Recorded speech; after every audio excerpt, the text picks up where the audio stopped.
How's it going, everybody? My name is Masih and welcome to the second episode of our Bloodborne walkthrough. So in the previous episode we managed to go through the, I would say, halfway point of the central Yharnam, and we made it here and we picked up the hunter set, and now we're ready to move on to the next part. I do have to mention something. This is a re-record of my second episode because the way that it turned out, I didn't really like it. I didn't really enjoy it, so I decided to re-record it just for this one episode. So yeah, that's kind of how it is. For now, though, we're just going to move on and get past these rats. Be sure to kill these three that are just chilling here, or at least one of them. But because if they jump you while you're on the ladder, they can kind of mess you up. These guys can also drop. There we go. Throwing knives like that. I don't even know why.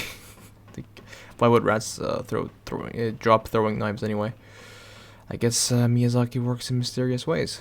Anyway, we're gonna go back the way we came while looking stylish this time, and we're gonna be we're gonna be tackling the Cleric Beast, I would say, because although you can go back to you can obviously just go pick up an item, which we'll pick up later, and use that item, which is called Madman's Knowledge, to get one insight to be able to teleport yourself back to the Hunter's Gym and be able to actually level up, or at least go upgrade your weapon. I don't think for upgrading weapon you don't even need to have insight, so you can just go upgrade your weapon. But we're not going to be doing that because this boss is just super easy. So for now, just make it over here, and you gotta do a couple of things before we actually move on to the boss. Bust out your torch over here. Be sure not to get ambushed around here. It's kind of scary. It's called the dimly lit house, I believe. Kind of a spooky place. So let's go down over here. There's gonna be a dude on our left, and there's gonna be a wheelchair dude. So the thing is, you might think that these wheelchair guys are not really that big of a deal, but they are. They shoot you big time, so just pick up the cocktail and be sure to have no mercy for the elderly, of course. Open up this door. Obviously you can turn off the torch. There will be one more axe dude over here. Pick up the bloodstone shard, and now you're going to be going to your first shortcut, which is pretty cool. Or the second one, because we already opened like the big door, the big gate. As you can see, we're back where Gilbert was, but we'll talk to him, but we're not going to be obviously going anywhere.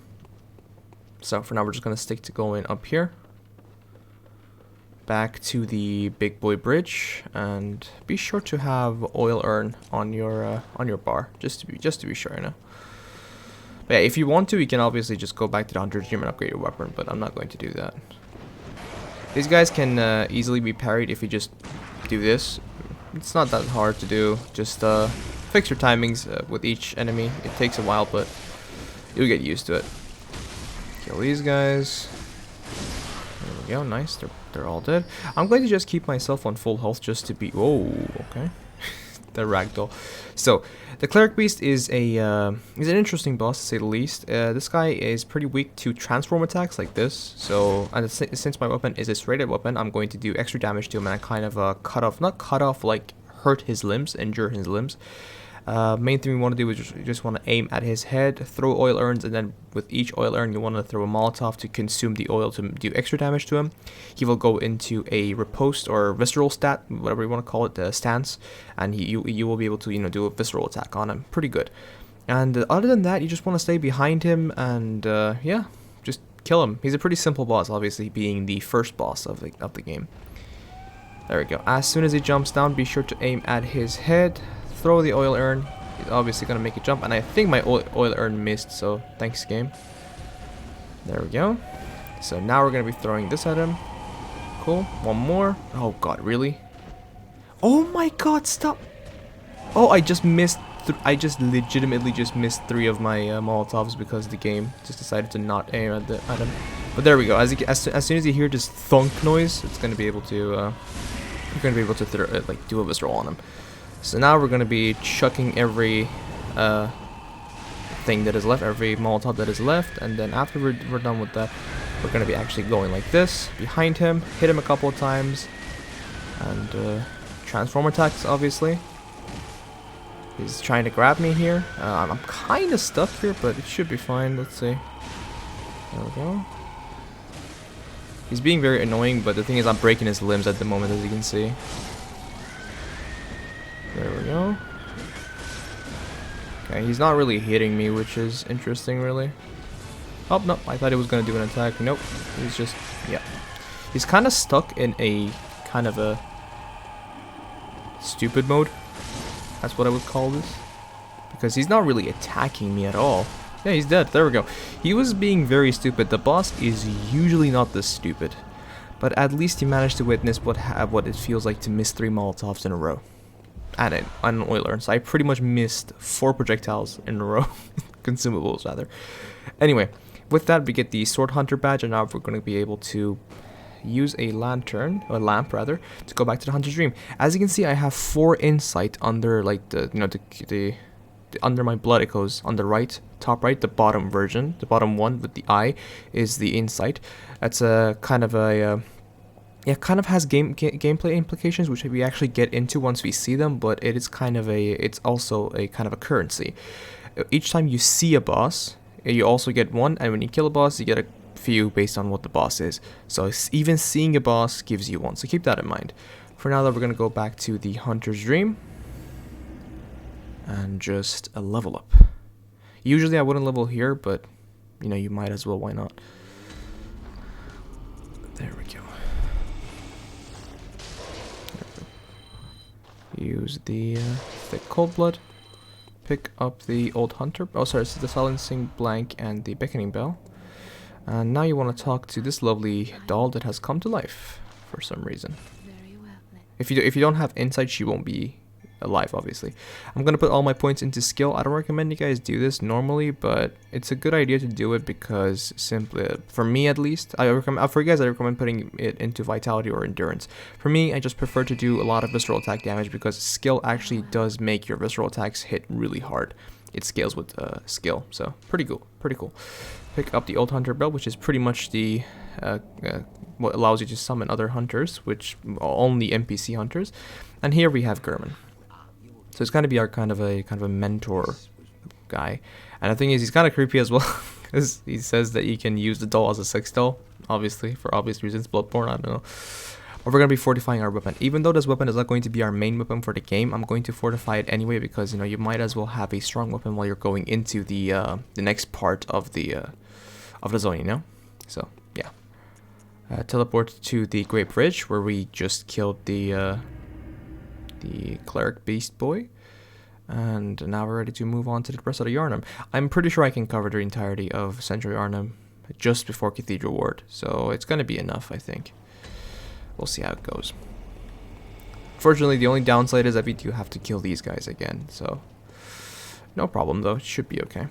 Hello, sir. I'm here. Oh, I'm pretty. Yep, he just I love how the crow just tanked a gunshot from me. As you can see now with my higher skill, as you can see, yep, the visceral attack went from not being a one-shot to being a one-shot. So that's why his skill is so useful to level up, because it's just that good in my opinion. If you're able to consistently land viscerals, well, skill is honestly the best stat you want to go for. So we're gonna go over here. As you can go kill the werewolves for 6 blood vials, but it's not really worth it. Not worth the hassle, rather. So we're gonna go down here and turn right this time around. And I'm just gonna be sure that nobody follows me. Just making sure. Cool. Because I can still hear footsteps. Okay, good. We're gonna be seeing 2 brick trolls here. There we go. You don't jump on me like that, sir. You do not jump on me like that. Okay. There we go. As you can see, these guys have a very, very wide window of parrying for you to parry, so it's pretty easy. There is also an elevator there. Keep this elevator in mind. We're not going to be using it. We're not going to be opening it now, but we're going to eventually open it up and be able to use it as a shortcut to the final boss of this area. For now, though, you want to turn right to go open this door. It also leads to the dimly lit room. It's just an extra shortcut, I guess, for you to run here faster. And now we're going to be going over here. Be sure to turn right to pick up this. You can obviously jump. That leads to where we fought the werewolves. You can obviously jump down here, but there's no need. Why would you do that? It's this is a bit cleaner. We're going to be seeing dogs in cages here. Be sure to just kill them. Very, very simple, really, not that big a deal. These guys are a one-shot once they're in the... Oh, this one's gonna pop up, yeah. These guys are a one-shot once they are in the... when they are in the cage, but if they come out of the cage, they're not a one-shot anymore, so be sure to deal with them while they're in the cage. They're gonna be released later, not now, but doesn't matter anyway. Turn left, shoot the dog, because shooting them makes them, nope, staggered. Drop on the ground. There's gonna be one more dog that is kind of barking at the house here. And there is a not so lovely old lady over here that we can talk to. For now though, don't do it because she's going to be asking you for safe spaces. And, well, to be honest, we're going to have to find a couple safe spaces for us to even have the option to tell her. First thing you want to do, go over here to this guy. Hello. There we go. Get that parry off. But you don't want to continue going that way because I don't know if you noticed, but there were a bunch of barrels covering a kind of a hidden path, I would say. I'm going to also give myself some blood bullets because why not? I feel like I'm going to be running out. I'm going to be using them a lot, so kind of be careful. There's a lot of platforming involved here. Drop this down, and you want to walk to here to meet one of the first hunters you actually meet, which is Eileen. She's kind of a cool character. She has a questline tied to her, so be sure to talk to her because she's pretty important for the platinum of the game. So she gives you an emote, a couple of bolt hunters marks, which are pretty much homeward bones, and now you're going to be, yeah, that's it for now. That's all she does for now. Okay, don't worry about it. So make your way over here, drop this one down too, and now you can just jump off. It's okay. You will take some damage, I know, but it's kind of a consequence of finding yourself a hidden path, you know. So let me just loot this. That guy is shooting at me over there. Dodge that. There we go. These guys give bullets, which is nice. So walk over to this guy. There's a loot over here, which is, I believe, due. Yeah, there we go. And then we have this big boy with the pike. Ooh. Calm down, calm down, calm down. My reactions went a little bit weird there. I don't know why. Just didn't go off. No, it actually did go off. I think it just missed it. Not sure. Because sometimes you can miss your shots based on the movement of the enemies. So you can see that there's a bunch of loots down there. Don't go for them now. What I recommend you guys do is actually go over here to deal with some of the gun boys first. The gun boys are pretty scary if they shoot you while you're on ladders, which we're going to be on in a second. There's going to be a pike boy rushing us down, I believe. Yeah, there you are. Hello. Yeah. Get your ass over here. Get your ass into line of sight, you bitch. No, he's just stuck in a loop, so I'm just going to have to walk over to him. Are you okay? You know what? I'm just going to put you out of your misery like this.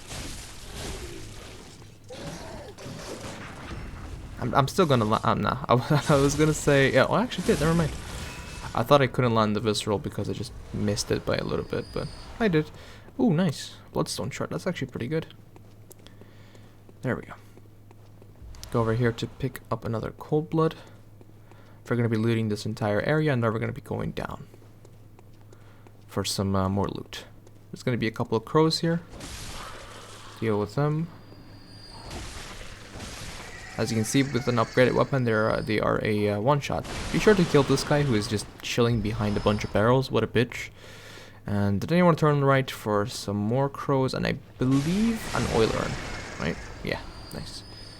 So, now we have that, as you can see. Just very casually walk off. Hopefully I don't miss it.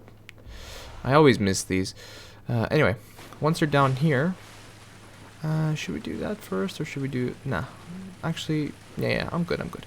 So, let's go over here. And we're going to be going up the ladder. Actually, it's a better path to go from upstairs, because why not, you know? We're going to be jumping down for the 2 pieces of gear that we managed to drop from the ceiling, if you remember. They were chained up to the ceiling. So, jump down over here. On your right, you're going to be seeing a rat. So just rush it down to get your health back from dropping down. Nice, we got some throwing knives. Pick up the saw spear, which is going to be our weapon of choice. Ooh. That was a bit scary. But yeah. The saw spear is honestly an amazing weapon. It's pretty much the same moveset, but its transform moveset is much better. You'll see what I mean. So, go to these guys. And if you wanted to level before killing a boss, you wanted to come over here and pick up the Madman's Knowledge. If you use this item, you're going to be giving yourself 1 insight, which is going to be enough to allow you to level up. So again, that's that. Be sure to, you know, do that if you're not really interested or you're struggling with the bosses. You want to get some more levels and then come back stronger. You obviously can do that. It's a good option to have. So once you make your way over here, you want to jump off to this ledge this time around. And there's going to be another rat. Heal yourself up with this rat, the big boy rat.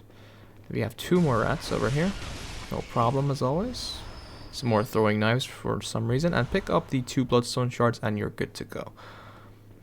So the 2 bloodstone shards and a saw spear were the reason we came down here. Or we rather dropped those chains. For now though, you want to continue down this sewery path. I don't know how to call it. I don't know what to call it. Then you want to go upstairs to kind of not only open up a shortcut that is not really used that much, and at the same time actually, you know, how to explain this?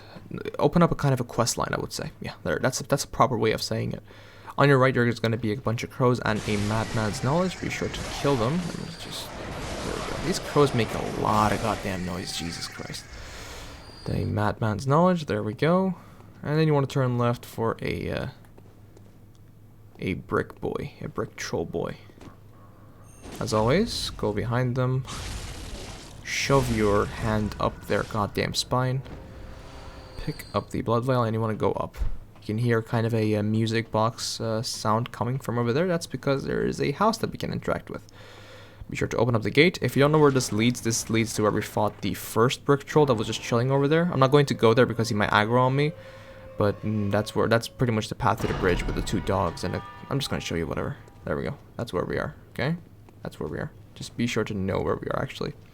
Come talk to this lovely girl, and she's gonna be like, hey, I want to look for my mother. She's wearing a red brooch, and also take this tiny music box with you because she forgot to take it. And if you play this for my dad, he kind of gets a little bit, you know, more sane. Well, if you don't know, this is the daughter of the second boss that we're gonna be facing. So you'll see what I mean. This tiny music box, be sure to put it on your bar. It's gonna be very, very important.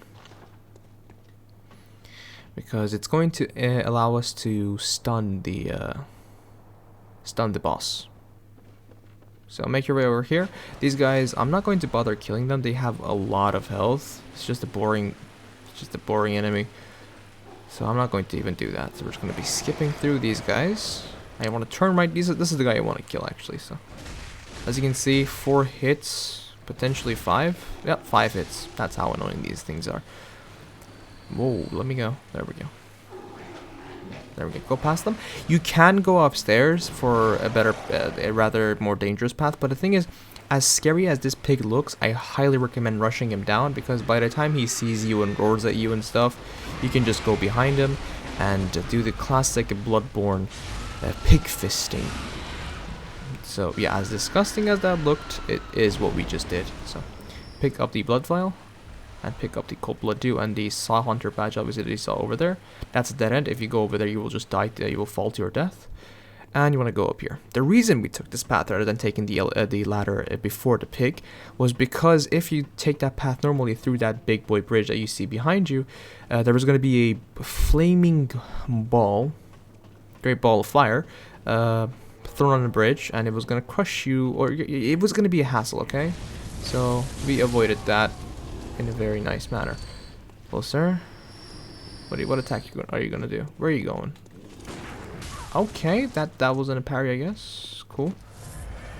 Are you gonna do a? Oh my! There we go. Thank you. Thank you for being a little bitch. There we go. Pick up the blood vials and make your way to this path. So this is the bridge I mentioned. The flaming ball was gonna just be annoying, be in your way. And there's gonna be a bunch of people over here, and this is the ladder that we just skipped. So yeah, just wanted to show you guys. And this is the elevator that takes you back. I think we showed this about 10 minutes ago or something. So we're just gonna be opening it, just activating it, just to have it there, just in case we do die to the boss, because there is a chance this boss, even though he is the first boss, I think legitimately 55% of the people who actually own Bloodborne didn't kill this boss. Like, if you look at the percentage, so it's actually pretty huge. This boss is a badass. Okay, make your way over here. Backstab this guy, and while you're backstabbing this guy, that guy is going to miss his... No, he's not going to miss his stuff because he's a god. Even though we got hit, it's okay. We're gonna be landing the visceral to get our health back. Pretty dope. And we're gonna be facing the boss here, so just loot everything and move on. So let me explain about this boss a little bit. This boss is called Father Gascoigne. Tiny music box is going to, the item that we have is a usable. We can use it to stun him 3 times, but I recommend doing it twice before he gets to his 3rd phase, because in his 3rd phase he turns into a beast, but if you do this music box too many times, he's going to turn to the beast way earlier than it should be. And his beast mode will, I mean, he's a beast, right? It's pretty aggressive. His first phase, he's just using a hunter's axe. He uses his gun a lot. I recommend parrying him if you can. If you can't, obviously do the classic 1-2 hit and then dodge. So this is kind of a rule with Souls games, especially if you're playing against a player or a hunter NPC, or like an NPC that actually fights like you. You want to hit them like 1, 2, and then dodge. That's pretty much what you want to do for the most part. You can use the tombstones in the, or the gravestones rather, in the arena to avoid his gun damage. But if he does turn into a beast, he's gonna be annoying. And if he turns into a beast, or like if you want to use a tiny music box twice before he actually turns into his beast form, I recommend using it and then going behind him and landing a little backstab like that. So keep that in mind. Same for his beast phase. But hopefully we're going to be landing a couple of parries that are going to allow us to, you know, have an easier time. There we go. That's the first parry. That's not too bad. We should be able to land one more parry before he turns into his two-handed mode. Oh, thanks for the gunshot. Ooh, what is happening? Can you... There we go, we landed that. He rolled into that. So once he does this, I highly recommend you guys just go ham at him, because he's trying to go into his 2nd phase here, and we're just not letting him do that. So before he does this, obviously we're going to be using a tiny music box to stun him like that. We're going to be going behind him. Oh, unfortunately that wasn't a backstab, but he's going to switch anyway. So the first attack he does is usually a little jump attack, which is going to be easily parryable, just like that. And before he wakes up, you're going to be using your tiny music box one more time to stun him. Let him just spam his attacks, doesn't matter, who cares. He's going to be stunned in a second. Where are you at? Oh, why did he go all the way over there? But yeah, that's Father Gascoigne. I did mess up a little bit in his first phase. I got hit by a couple of attacks that I shouldn't have gotten hit by, but it happens to the best of us, so who cares? So, with that, we're going to be going up here. This is going to be the path to the next area. For now, though, I'm just going to come over here and pick this red jeweled brooch out. And the thing is, you can give the brooch back to the daughter, but I don't recommend doing it, because the brooch, if you use it, it's going to be turning into a very, very useful gem that you can apply to your weapon and make it a lot stronger. And it's one of the better gems. It's genuinely one of the best gems early on. So yeah, I recommend you guys use that, because not only if you give the brooch, the questline will kind of mess up. So it just trust me and do it, okay? It's going to improve your gameplay anyway. And I believe with that, this is a re-record, so I might have made some mistakes. I do apologize for that, but I think with that, this episode should be coming to an end. I hope that you guys enjoyed the video so far, and if you did, be sure to leave a like. Don't you dare go hollow, and I'll see you guys in the next one. Peace.